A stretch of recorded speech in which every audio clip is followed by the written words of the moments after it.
jamais vu quelqu'un qui demande avec autant de zèle. Ce sont les Camerounais vivant au Cameroun qui ont chassé la diaspora. Il n'est pas facile de traiter avec un Camerounais. Il faut être courageux, il faut avoir le cardio. Vous comprenez? Le niveau d'insouciance, de malhonnêteté de nos frères vivant au Cameroun a désespéré la diaspora. Avant d'être d'abord une diaspora organisée, il y a une diaspora au niveau des familles. Quand quelqu'un est parti, le premier réflexe qu'il a, c'est de tendre la main à ses frères. Mais il commence avec les moyens qu'il a. Parce qu'il n'y a pas un Eldorado là-bas. Dès que tu arrives, tu trouves un sac d'argent, on dit voici ta part. Ça c'est pour les gens qui viennent de Yaoundé. Non. Et nous n'avons pas la patience souvent de leur permettre, parce que dans les statistiques, plus de 80% des Camerounais, là nous parlons du Cameroun, hein, des Camerounais qui quittent le Cameroun pour les autres pays vont dans des conditions pas du tout régulières. On n'a que 20% des Camerounais qui vont dans les conditions régulières. Ça veut dire que les autres Camerounais mettent d'abord du temps pour essayer de régulariser leur vécu là-bas. Il faut commencer par là. Mais quand vous avez laissé un pays aussi pauvre que le Cameroun, ici vous êtes 13 dans votre famille. Quand un s'en va, tu dois payer le loyer de tes 12 frères, tu dois payer la scolarité de leurs 83 enfants, tu dois financer les deuils, les mariages, les enseignements. Parfait. Il suffoque en peu de temps.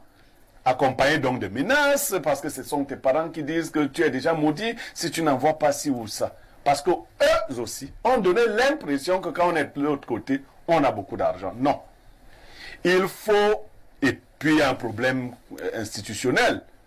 Ceux qui réussissent le mieux dans la diaspora, c'est des gens qui ont pris une double identité. Or, vos conditions ici disent que une fois qu'on a l'identité étrangère, on a plus... la première. Comment vous continuez de nous dire cette flatterie, nous qui sommes là-bas, que non, vous êtes toujours d'ici? Non. Il y a tromperie là, il y a dol. Il faut déjà que on avait envisagé la création d'un ministère chargé de la diaspora. Tout à fait. Cela n'a pas encore été fait. Je crois que c'est dans la prochaine République qu'on aura ce genre de ministère chargé de la diaspora. Il faut qu'on valorise notre diaspora. La diaspora aide beaucoup de pays, surtout en Afrique de l'Ouest.